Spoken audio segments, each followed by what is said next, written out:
Top quality और consistent performance के लिए सिर्फ सिल्वर पंप्स एंड मोटर्स, नाम याद रखना। સુરતીઓ સાવધાન રહેજો અને તહેવારમાં ઘરનું જ ખાવાનું ખાજો, કારણ કે સુરતીઓના સ્વાસ્થ્ય સાથે ચેડા થઈ રહ્યા છે। તહેવારો પહેલા સુરતીઓના સ્વાસ્થ્ય સાથે ચેડાનો પર્દાફાશ થયો છે। સુરતમાં ફૂડ લાયસન્સ આપનારા નકલી કર્મચારી ઝડપાયો। તમે જે નાસ્તો, ફરસાણ, મીઠાઈ ખાઓ છો તેની ગુણવત્તા પર પણ અહીંયા સવાલ ઉઠી રહ્યા છે। શહેરના કેટલાક વેપારીઓ પાસે નકલી લાયસન્સ હોઈ શકે છે। સુરતમાં FSSAIના નકલી લાયસન્સ કાઢી આપનાર ઝડપાયા છે। આરોપીઓએ કેટલા વેપારીઓને નકલી લાયસન્સ ઝડપી આપ્યા તે પણ અહીંયા એક સવાલ છે। સુરત મહાનગરપાલિકાના 3 નકલી કર્મચારીઓને ઝડપી લેવાયા છે। ઝડપાયેલા ત્રણેય આરોપીઓ food safety and standard authority of India એટલે કે FSSAIના નકલી લાયસન્સ કાઢી આપતા હતા। SMCના કર્મચારીના કપડાં પહેરીને લોકોના સ્વાસ્થ્ય સાથે ચેડા કરતા, ઠગાઈ કરતા સરથાણા પોલીસે 2 મહિલા અને 1 પુરુષને ઝડપી પાડ્યો છે।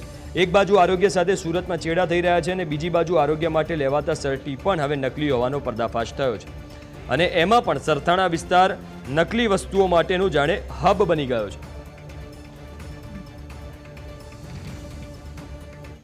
રોહન નામના એક વ્યક્તિએ 2 છોકરીઓને કામ પર રાખી અને તેઓને એવું શીખવાડેલ કે પોતે SMCના અધિકારી તરીકે બહાર ઓળખ આપી અને દરેક દુકાને પોતે ફૂડના લાયસન્સ લેવા ફરજિયાત છે, અમે SMCમાંથી આવીએ છીએ અને આવું નહીં કરતા તમને મોટો દંડ આવશે, આવું કોઈ એમની પાસેથી લાયસન્સ માટે થઈને ડોક્યુમેન્ટ અને એ લઈ અને લાયસન્સ બનાવવા માટેની પ્રોસેસ કરી છે। એટલે ખોટી રીતે પોતે SMCના અધિકારી તરીકેની બહાર ઓળખ ઊભી કરી અને આ રીતે એ લોકો પાસેથી પૈસા લીધેલ છે।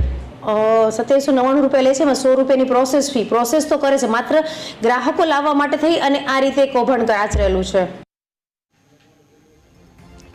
તો સુરતીઓ અહીંયા સાવધાન થઈ જવાની જરૂર છે, કારણ કે આ જે આરોપીઓ તમે જોઈ રહ્યા છો, આ જે આરોપીઓ એમણે નકલી અધિકારી બનીને ઘણા લોકોને એવા લાયસન્સ આપ્યા છે કે જે લોકો ફૂડ વેચી રહ્યા છે અને એટલે જ અહીંયા સવાલ ઉઠી રહ્યા છે। સુરતમાં FSSAIના નકલી લાયસન્સ કાઢી આપનાર આ લોકો ઝડપાયા છે। હવે આ આરોપીઓએ કેટલા વેપારીઓને આવા નકલી લાયસન્સ કાઢી આપ્યા એ પણ અહીંયા તપાસનો વિષય છે। બની શકે કે તમે કોઈ દુકાનમાં જાઓ અને દુકાનમાંથી કોઈ ફરસાણ ખરીદો છો તો એ વેપારીને પણ આ લોકોએ લાયસન્સ કાઢી આપ્યું હોય એવી પણ શક્યતાઓ છે। એટલે જ તહેવાર આવે તો તહેવારમાં ઘરનું ખાવાનું ખાજો, નહીંતર તબિયત પણ બગડી શકે છે। આ ઝડપાયેલા ત્રણેય આરોપીઓ છે food safety and standard authority India એટલે કે FSSAIના નકલી લાયસન્સ કાઢી આપતા હતા અને SMCના કર્મચારીના કપડાં પહેરીને જ ફરતા હતા। 2 મહિલા અને 1 પુરુષ છે, SMCના કપડાં પહેરીને ફરતા અને રૂપિયા પણ લેતા હતા કોઈને એવું કહીને કે લાયસન્સ અમે કાઢી આપીશું। સરથાણા પોલીસે 2 મહિલા અને 1 પુરુષને ઝડપી પાડ્યા છે। એક બાજુ આરોગ્ય સાથે સુરતમાં ચેડા થઈ રહ્યા છે અને બીજી બાજુ આરોગ્ય માટે લેવાતા સર્ટી પણ હવે નકલી હોવાનો પર્દાફાશ થયો છે। સુરતથી સંવાદદાતા અમિત આપણી જોડે જોડાઈ ગયા છે। અમિત, આ જે આરોપીઓ ઝડપાયા છે એવી કોઈ વિગતો સામે આવી કે કેટલા વેપારીઓને લાયસન્સ આપ્યા હોય? ચોક્કસ આજે સરથાણા પોલીસ દ્વારા એક કાર્યવાહી કરવામાં આવી હતી, જેમાં આજે નકલી ફૂડ ઓફિસર સહિત કુલ 3 ઇસમોની ધરપકડ કરવામાં આવી છે, જેમાં 2 મહિલાનો પણ સમાવેશ થાય છે। જણાવી દઉં કે જે મુખ્ય આરોપી છે જે રોહન ગિરી ગોસ્વામી તે એડવોકેટ છે અને તેને 2 મહિલા જે કોમલ પરમાર અને શોભના જલોંધરાને પોતાના જે ઓફિસ પર કામે રાખ્યા હતા અને ફૂડ સેફ્ટીનું લાયસન્સ આપણે ઇસ્યુ કરીએ છીએ તેવી વાત કરી, દુકાને જઈને સર્વે કરવાનો છે તેવું જણાવ્યું હતું। ત્યારબાદ આજે ત્રણેય જે ઇસમો છે તે દુકાન પર જતા હતા અને દુકાનદાર પાસેથી લાયસન્સ કઢાવવા માટે 2780 રૂપિયા લેવામાં આવતા હતા, જેમાંથી 100 રૂપિયા ઓનલાઈન ટ્રાન્સફર કરાવવામાં આવતા હતા અને 2680 રૂપિયા જે છે ફિઝિકલ રીતે લેવામાં આવતા હતા। એટલે સ્પષ્ટપણે કહી શકાય કે આજે આ ફ્રોડ સમગ્ર ફ્રોડ રીતે ચાલતું હતું, પરંતુ આજે ફૂડ લાયસન્સની જે પ્રોસેસ હોય છે તે સંપૂર્ણ પ્રોસેસ ઓનલાઈન કરવાની રહે છે, 1 પણ રૂપિયા દુકાનદારને ચૂકવવાનું રહેતું નથી। એટલે હાલ જે પોલીસ દ્વારા એ તપાસ કરવામાં આવી રહી છે કે આ જે ઇસમો છે તે અત્યાર સુધીમાં કેટલા દુકાનો પાસે ગયા હતા અને કેટલા લાયસન્સ એમને કાઢે છે। બીજી તરફ ફૂડ ઓફિસરો દ્વારા પણ અપીલ લોકોને કરવામાં આવી છે કે જો આવો કોઈ વ્યક્તિ તમારી દુકાન પર આવીને લાયસન્સ કાઢવાનું કહે તો તેનાથી છેતરાવું નહીં, કારણ કે ફૂડ લાયસન્સની પ્રોસેસ છે તે સદંતર ઓનલાઈન છે, કોઈ પણ પ્રકારનો રૂપિયો છે ફિઝિકલી ચૂકવવાનો રહેતો નથી અને લાયસન્સ પણ ફિઝિકલી આવતું નથી। એટલે હવે ફૂડ વિભાગે પણ લોકોને જાગૃત કર્યા છે અને પોલીસ પણ હવે તપાસ કરી રહી છે કે આ ઇસમો અત્યાર સુધીમાં સરથાણા વિસ્તારમાં કેટલા લોકોને છેતર્યા છે। જી બિલકુલ, આભાર અમિત વિગતો આપવા માટે। ગેંગ પકડાય છે સુરતમાં કે જે દુકાને જતી હતી, ફૂડ સેફ્ટીના લાયસન્સો કઢાવવા માટે દુકાનદારો પાસેથી પૈસા લેતી હતી। ખરેખર શું પ્રોસેસ હોય છે આની અને કઈ રીતની કામગીરી આપના દ્વારા કરવામાં આવે છે? હું D K. Patel, food safety officer, Surat મહાનગરપાલિકા.